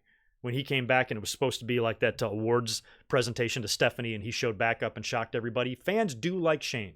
We do. but we like Shane in doses, and we don't like him up our asses every week. And it just got old. And I think it just rubbed the fans the wrong way, but that's probably what it was designed to do, because when Shane loses this match, like I'm assuming he will, to Kevin Owens, it's going to get a big crowd pop, and it's going to be huge, and it's going to make all of those weeks of douchiness by Shane McMahon worth it for all of us to see him booted right the fuck out of the WWE by Mr. Steen. So I'm excited for the ladder match. It probably will be a good one. Hopefully Shane will take a big nasty bump, and Kevin Owens will injure him to the point where he'll have to be written off of TV, and we won't see Shane again until the year, I don't know, what do you think, 2042? Does that sound good? Yeah, bring Shane back. Bring Shane back when he's as old as Classy Freddie Blassie. That would be fine with me. And I did want to mention Becky Lynch too, because the show actually closed right after they did that segment. They cut backstage to Becky Lynch, who's doing a promo. Now, Becky, I didn't mention this earlier on when I talked about the Sasha Bailey Carmella Charlotte tag match. After Carmella was chased away, they continued to attack, Sasha and Bailey did continue to attack Charlotte, and Becky came out to make the save. So she's getting interviewed, I think, by Kayla Braxton backstage, and she's attacked from behind by Sasha, and the two of them are brawling as the show goes off the air. So that is a wrap on SmackDown on the USA Network. It was a good 3-year run. They had their ups, they had their downs. I think overall they did pretty good. I think a lot of fans liked SmackDown more than Raw for the most part. If you were to take the last 3 years of Raws and SmackDowns and judge them individually, I think SmackDown, what do you think? Do you think SmackDown might have edged out the war just a little bit? The show was a lot easier to watch, 2 hours long. When it first started, a lot of the booking was more fun. You had guys like AJ and Dean Ambrose as champion. The shows felt like they were written a little bit better, and it was just an easier show to watch, I guess. And then they went kind of on a decline. Fans started getting just as annoyed with SmackDown as they did with Raw, or they were with Raw. But in the end, I think in the last 3 years, SmackDown might have just had them by a hair. I really do. And I'm hoping that continues moving into the Fox show on Fridays, because they're pulling out the big guns for that. I'm excited for it. All right, now we got to get into NXT, because we haven't even talked about NXT yet. They've debuted a couple of weeks ago, but the Wednesday Night Wars debut this week, October 2nd, AEW versus NXT. Here we go, big matches announced for both shows. I watched NXT this past week. They had a lot of cool things on that show. They set up the big title match for the October 2nd show, or for the show this Wednesday, with a match with Matt Riddle. It was a street fight, Matt Riddle versus Killian Dane. The winner would face Adam Cole next week for the title. Great match, man. Obviously, we kind of thought Matt Riddle would probably win this thing all along. I think he's going to be pushed to be a megastar in WWE in the future, and it's not surprising that he won. However, I really thought that this feud got Killian Dane over. He just looked like a beast in this whole thing. I enjoyed the whole little, couple of months issue between the two. They had some great street fights, great matches. Killian Dane really comes off as a beast and someone that is not to be trifled with, and I kind of hope he sticks around in NXT and they don't do a call-up with him or anything like that, because I think he can have a little bit of a run there, and he's awesome. So that match was what it was, very brutal and everything. Matt Riddle got the win in the end, and Undisputed even ran out there after the match, and Matt Riddle got Adam Cole in what, an armbar or something like that, and Cole scurried out of the ring, and it was reported on WWE's injury report that Adam Cole was suffering from an arm injury, but I'm hoping that's completely kayfabe and he's good to go for the match this Wednesday. As far as that match goes, I'm going to predict Cole to retain.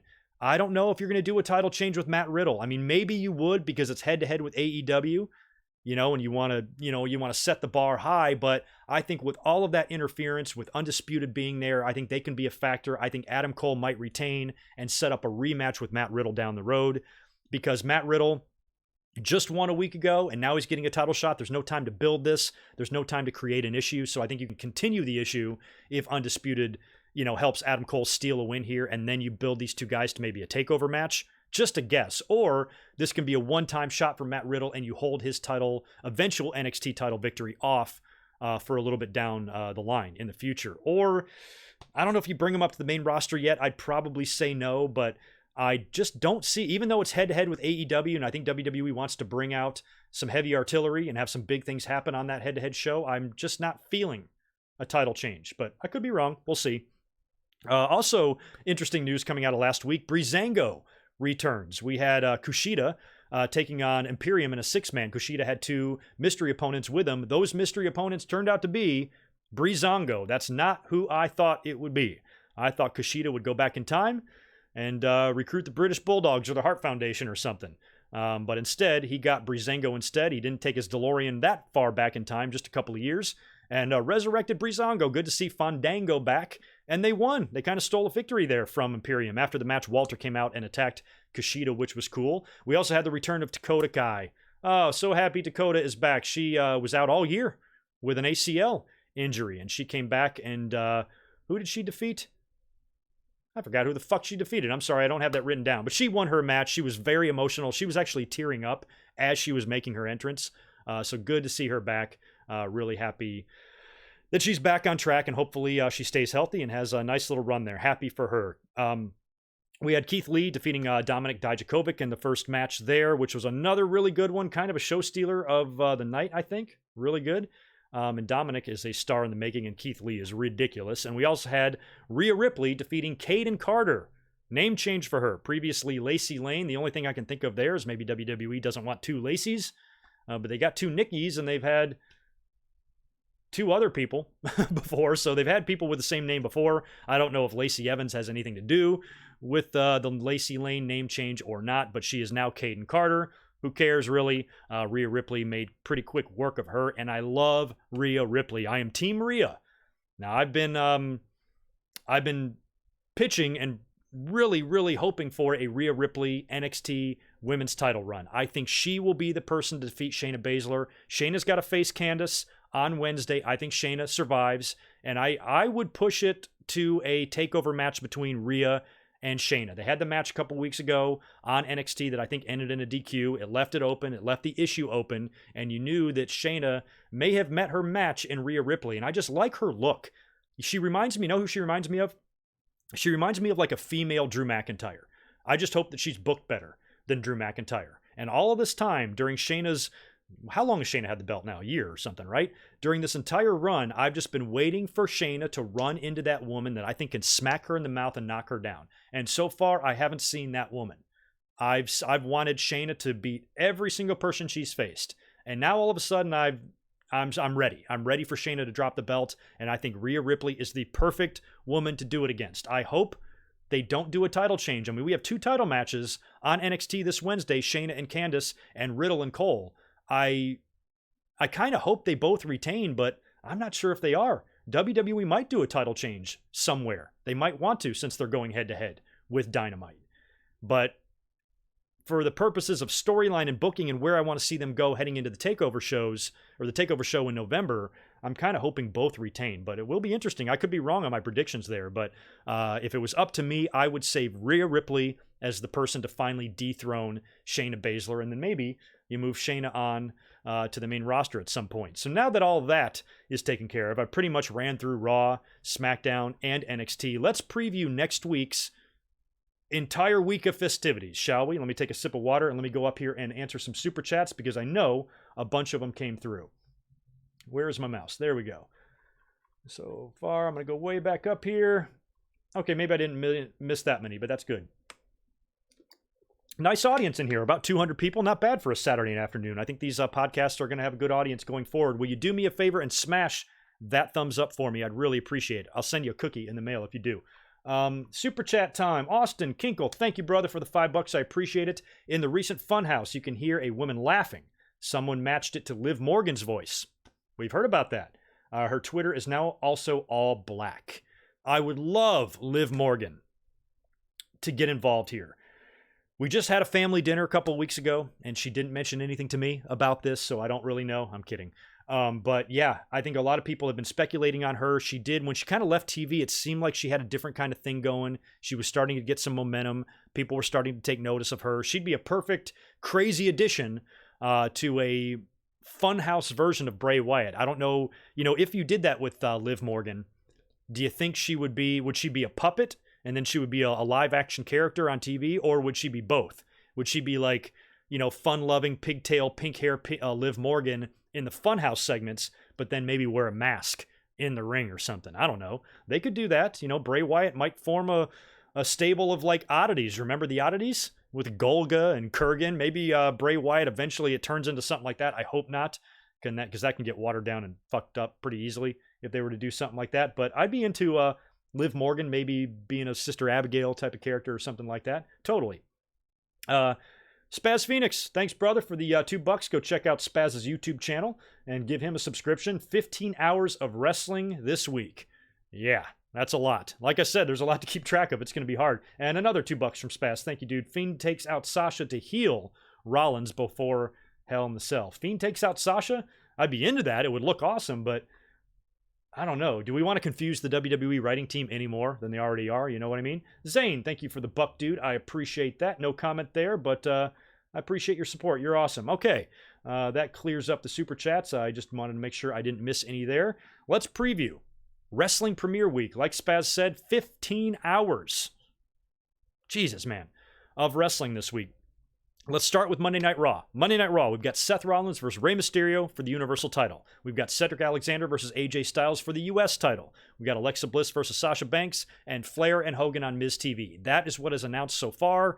That's a loaded show. On NXT, on Wednesday, we've got Matt Riddle versus Adam Cole for the NXT title, and we've got Shayna Baszler versus Candice LeRae for the women's title. There might be a couple of other matches announced as well, but I don't know what they are, but those are big title matches. On SmackDown, we also have a title match. Where did I put that shit? Where did I put my SmackDown stuff? Oh, I can memorize that. Kofi Kingston defending the WWE title against Brock Lesnar. We've got Kevin Owens and Shane McMahon in a loser leaves town ladder match. And we've got we've got Eric Rowan taking on Roman Reigns. And they might add one more match to that. Maybe we get an Intercontinental title match between Ali and Nakamura, but probably not. But in WWE alone, you've got 3 title matches. Monday, Wednesday, Friday. Holy shit. Seth Ray, Riddle Cole, Brock Kofi. Man, oh man. Great time to be alive, y'all. Great time to be alive. And with everything that I've been talking about throughout this entire, how long have we been going here? Mouse, where are you? Anyway, we've been going about an hour and a half. I have not once mentioned Elite Wrestling. They've got a show on Wednesday night too. They kick off their TNT show, Dynamite, with a pretty stacked card. The biggest match and the match that I'm most interested in is Chris Jericho and 2 mystery partners taking on Kenny Omega and the Young Bucks. Y'all, who are the mystery partners? Help me. Chat me up. Send them. I want to read them because I cannot think of any of them for the life of me. I mean, you could do like Lucha Brothers or something like that, but you would think since this is their first show, it's going to be somebody new. So what tag team is out there that we need? Is there any people jumping ship? I don't know. I hope that whoever that is somebody interesting and exciting and maybe somebody that Jericho has history with. Maybe, well, it wouldn't be the Dudley Boys. I don't know who the hell it would be. I have no idea. So that I'm hoping to be the most interesting match of the night. The best match of the night, I think, will be Pac and Adam Page. Can't wait to see that one. That was supposed to take place all the way back at Double or Nothing. We've got Rio taking on Nyla Rose to become the first ever AEW Women's Champion. I'm probably going to predict Nyla Rose in that. I think AEW, that's just something they want to do. Let's just put it that way, and we'll leave that issue alone. But I think Nyla Rose will win. I hope she does, and I'm rooting for her. And it seems likely that she will win that belt. There's quite the size discrepancy there. So if Riho does pull off the upset there, that would be quite interesting. We got MJF in a match against Brandon Cutler. Cody taking on Sammy Guevara. And we've got a Jon Moxley appearance. So on paper, that card isn't any more impressive than NXT, but what I'm hoping is AEW has some surprises. I'm really interested to see what AEW looks like. And for those of you, well, I guess this is kind of a biased question because you're going to watch whoever's side you're on. But if you are someone like me who truly wants both companies to succeed and you don't give a shit which company is better or worse between AEW and NXT, which show would you watch the first week? I would probably pick Dynamite because I really want to see what the show looks like, what the set looks like, what the environment, the feel, the music, the setting, what the entire show, how it's produced and how it's presented to us. I can't wait to see what we can expect from them on Wednesday night. So if I had to pick, and if I was home to be watching live, which I'm not going to be on Wednesday, which really sucks, but if I was, I'd probably be watching the AEW show and go back and catch the NXT show on the replay. And I got to even look into the details here. For me on the West Coast, I might even have a chance to watch them both if I'm ever off, because I'm not sure if my TNT station is going to play Dynamite live or it's going to be playing it at the normal time of like 8 o'clock or whatever it is. So I may essentially get to watch NXT live and then watch AEW after. I don't know. I'll actually have to look into that. I should have been aware of that before I did this podcast here. But I'm not going to be home anyway, so it doesn't matter. But I will be, when I get home on Wednesday night, I'm going to watch both shows. If I have time to throw a mic drop at you on Thursday, discussing both shows, I will. Actually, maybe I'll plan on a live stream or something Thursday afternoon, just to kind of briefly touch on whatever we saw on the AEW and NXT show, because the next day I'm heading off to SmackDown, and I'm not going to be home until like late Saturday night. So yeah, I might have to come up here and do something on Thursday. So keep that in mind, just for some sort of a quick live stream, giving an overall review and reaction to those shows. Should be an interesting week. And after all of that is done, we've got Hell in the Cell on Sunday. So we've got brand new Raw season premiere with a new look, new set, new announcers, new music, and some pyro, followed by a Wednesday Night War, followed by SmackDown moving to a major television network, followed by a pay-per-view on Sunday. Holy balls. And for Hell in the Cell, all we have advertised for that is The Fiend versus Seth Rollins, Becky versus Sasha Banks, Roman and Bryan in the tag match taking on Rowan and Harper, and Brock Lesnar possibly defending against Kofi in a rematch. I don't know. If Brock wins, I don't know if he'll immediately defend at Hell in the Cell or what's going to go on there, or if he'll be just not booked for the show. So the fact that we have a pay-per-view in 9 days' time and we have 3 matches announced for that, that's weird. And the draft. Don't forget about the draft coming up a week after that. Holy shit. Lions and Tigers and Bears. So that's what I want to hear from you guys. As I have a super chat to answer there, I will in a minute. I want to hear you guys' predictions, ideas, speculation for Raw, NXT, SmackDown, and AEW Dynamite. I want to know what you think is going to happen at Hell in the Cell. I want to know your draft ideas, where you're going to put people, which talent you think would be best on which show, how you're going to handle the champions. Are you going to move champions around? Are you going to switch some belts around? And, and next week, that's another thing. I'm going to do that as a Twitter poll. That's a really good Twitter poll to do. I'm going to put that up right after I get off here. For next week's premiere week, Raw, SmackDown, and NXT, each show has a world title defense. How many of those titles are going to change hands? 1, 2, 3, all of them? I want you guys to let me know there. All right, so I think that's it for my notes. All right, I got done a little quicker than normal. I thought this was going to be a 2.5-hour podcast, but it's really not. So since I got done a little bit early, let's answer some questions in here. And thank you for the likes, guys. Try to get me up to 100 before I get out of here. I'd appreciate it. Did I miss a super chat? Sorry, I got the dueling screen going on here, and I cannot get my mouse over here. There we are. Oh, sorry, Rude Killer. Thanks for the $2. You missed my Kofi turning heel super chat. Oh, that's a good one. Hold on. Mr. Piboon, thank you for the $9.99. I forgot about that? I didn't think I forgot about that, but I'll answer that in a minute. Where did you go? I missed your super chat up here. Rude Killer. Looking for you. Looking for you. Looking for you. Boy, you must be way up here. There you are. Sorry about that, brother. $5. Thank you for the super chat. I don't know how I missed that. You were one of the first ones to come in. But I like your ideas. I like any sort of crazy ideas, because you got to think that you could start seeing crazier swerves now that you have all this competition. A wise man once said, competition gives you the best wrestling. Who was that wise man? Oh yeah, all of us. And I think we're seeing results of that right now with AEW bursting onto the scene and WWE pulling out all the stops to give us a great NXT show. They got season premieres of Raw and SmackDown that they're stacking up. They're recognizing that there's competition, and this is going to make wrestling better. And we haven't even talked about what AEW is going to do. You think they're just going to sit back and get punched in the face by WWE? No. They're going to be coming up with some good shit too. We're lucky. We should be happy, not angry. But thank you, Rude Killer, for the $5. Could Kofi and the New Day turn heel to beat Brock and keep the title? Just a crazy thought, but I don't know. But I don't think it will happen, but would be cool. Okay, I see what you're saying. So you're saying all of New Day turning heel and maybe doing like a double turn? You mean maybe like attacking Brock backstage with chairs and lead pipes? Or maybe during the match allowing Kofi to win?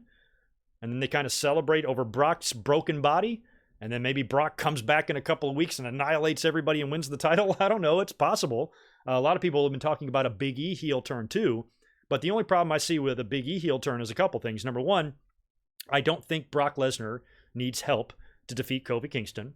I mean, Kofi's a great champion. I've supported his run, but come on. Who are we kidding here? Brock's not going to need outside interference to get the job done. And on top of that, Big E has got such amazing charisma that I don't want to see him go heel. He's so fun. I just want to enjoy having fun with Big E, and I don't want to be mad at him. So I don't know what they could do there, but if they do try to pull some crazy swerve to maybe keep the belt on Kofi, I could see that happening because I've been skeptical the whole time about Brock being on SmackDown because unless he's signing some sort of a new deal and he's signing on to maybe work a lot of dates for the next 3, 4, 6 months or maybe even into WrestleMania, then that's fine. But the minute he was announced for this title match, the fans assumed that he was going to win the title. And then he's going to be champion until WrestleMania. And he's going to go right into WrestleMania to face Roman Reigns.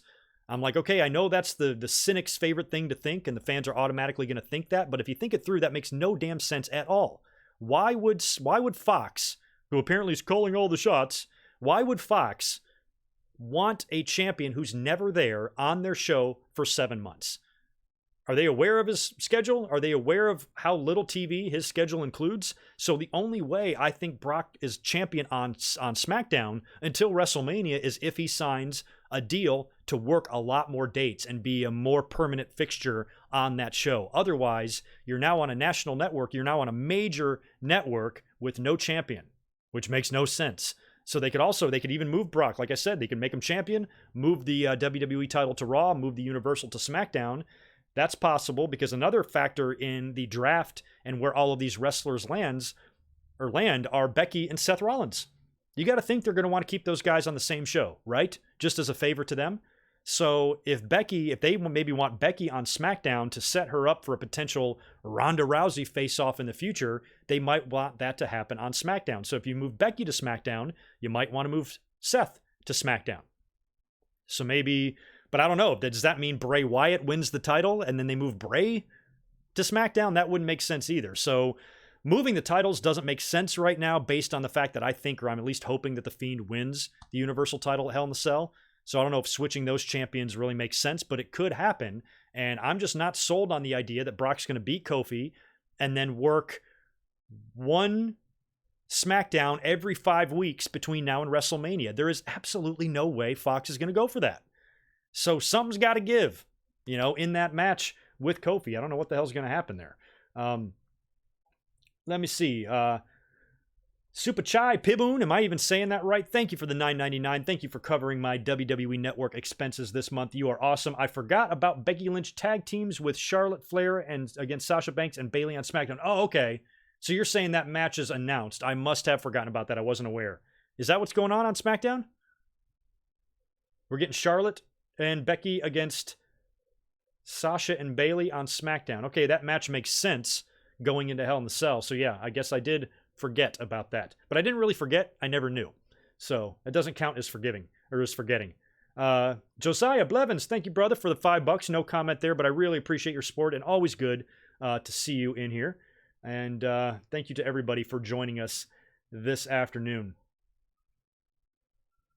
Jacob, good to see you in here as well, and all y'all. All right, what else do I have to talk about here in my notes? I think that is just about it. I want to see if any other questions are coming through here. Oh, that's another thing I wanted to mention that I forgot to mention in the beginning here when I went through all of those channel updates and everything that I've got coming to the channel. One thing I want to incorporate into these podcasts is doing a little bit of Q&A stuff, and I want to do a lot of that on Patreon. So once some of those changes get into place, I'm going to be making posts over on the Patreon page. No matter how much you support, even if it's just $1, you will have access to this. And I'm going to put up a post pretty much every week allowing patrons to ask questions. And I'm going to do a Patreon Q&A at the end. And I'll also throw in Super Chat Q&As and Super Chat questions and any other questions that I might find interesting in the chat. So we'll try to do that maybe at the end of every podcast every week. Maybe, I don't know, anywhere from, depending on how much time I have, anywhere from like 10 to 30 minutes of just a little bit of Q&A. We can talk about current stuff. We can talk about past stuff, previous matches, things like that. Like I said, I'm really into the idea of doing some more classic pay-per-view reviews. I've missed those. They've kind of been on the back burner, and I had a really good time recording the episode that I did last week on Unforgiven. So I want to start ramping those back up on the channel. and eventually do a whole separate Q&A. But I think as far as like discussing storylines and current topics and shit like that, it might be a good kind of closing segment for the podcast every week. So now we're basically just into shooting the shit stage. If any of you guys want to get out of here, I understand. We had a pretty good audience in here this week. Still 150 people in here watching now. I'm just going to go through and see if there's any other interesting comments, questions. A lot of comments. Enzo and Big Cass. Yeah, I don't think we're going to be seeing those guys anytime soon. Oh, and I will mention that too, Daniel Avina there. There has been talk about Brock Lesnar and The Fiend. You know, Brock Lesnar and Bray Wyatt. So if Brock Lesnar beats Kofi, The Fiend beats Seth, you now got your Survivor Series match set, Bray Wyatt versus Brock Lesnar. That would be an interesting as hell match to have at Survivor Series. And, you know, part of me thinks they won't do it just so they don't have to have the burden of trying to figure out how to book it. Because that's going to be hard. You don't want to beat Brock again. You sure as shit don't want to beat Bray. You don't want to do a DQ because that sucks. So what do you do there? You know, if you do that match, how the hell do you book it? You know, I guess you'd have to book a DQ of some kind, do a lot of outside interference, you know, with whoever Brock's feuding with and maybe Seth Rollins and some other guys. I think that's almost mandatory that you do that. But, you know, if you do have a winner there, I think the only winner that would make would be the right decision anyway, would be Bray Wyatt to beat Brock Lesnar, because I think Brock could bounce back from it. The Fiend could put him in the mandible claw or anything. Basically, bottom line here is I'm just not into the idea of beating or pinning the Fiend, at least until like early next year. And if it was up to me and I had the decision, I would say WrestleMania. What do you guys think? You agree or disagree? Oh my gosh, Stone Cold, thank you for the $2. Yes, by the way, send me on Twitter or in the comments here, since I'm about to sign off, send me your Halloween Havoc suggestions. I'm going to do a Halloween Havoc review in just a couple of weeks. I'm going to do that in the month of October here on my channel, and then I'm going to do a couple of Survivor Series in the month of November. But for the Halloween Havoc one, I want you guys to decide. So send me your suggestions. Halloween Havoc with Hogan and Warrior, that was 1998. If that's the one that gets the most votes, I will do it, but I kind of hope I don't have to do it because that was shitty. That was like the worst match ever. 97 might be fun. I think that was the one with Eddie Guerrero and Rey Mysterio, or was that 96? I don't remember. I hope it's like 95, 96, 97, but basically I'll do whichever one gets nominated the most. And Spaz Phoenix, thank you for another $5, dude. I appreciate it. John Morrison versus Pete Dunne was the match that got me out to Destiny Wrestling. How would you feel about that rematch at TakeOver? I would love it. I guess NXT is not completely out of the question for John Morrison. He'd probably be a pretty good fit there. I think he'd be less likely to be lost in the shuffle on NXT than he would on Raw or SmackDown. Plus, you know, John Morrison isn't young anymore. You know, he's a veteran at this point. So maybe they want him in NXT, just a veteran guy to be there as well. And also kind of maybe get reacclimated to WWE's way of production and things, because it has been an 8-year hiatus for him in the company. So that's an option. And Morrison and Pete Dunne, never even thought about those two in the same sentence before, but that is a damn sexy sounding match when you say it out loud. Drew McIntyre over to SmackDown. Whatever they do with Drew, wherever he lands and whatever they do with him, Jesus, WWE push this guy. I'm a big Drew McIntyre fan, and I do not understand why. Halloween Havoc 2001. Jacob, go F yourself. I'm kidding. I would never insult you, buddy. But no, I hope I don't want to do that one. I hope that's not the one that gets nominated. But yeah, it's going to be fun to do some more classic pay-per-view reviews. I've really been looking forward to doing that again. Like I said, now that I've moved the podcast to the live format, I don't have to spend so much time editing anymore, which allows me time to do some of these other videos. So October and November should be fun. I think I'm going to wrap it up. I got to get out of here. I got to head off to work and pay them bills. So don't forget, I will be back up here Monday night, live reacting to Monday Night Raw. It's going to be a good one. Season premiere, new announcers, new set, new theme music, new logo, and some pyro, along with the Universal title match, some U.S. title match, big legends and Ric Flair and Hulk Hogan returning to the show. Should be a stacked show, and it should be an extremely fun week. So you guys be good. Thank you for hanging out on this Saturday afternoon. Enjoy the rest of your I do that every time I sign off. Enjoy the rest of your afternoon and your evening, and have a great weekend. And I'll catch you in a couple of days on Monday night. Be good. Peace.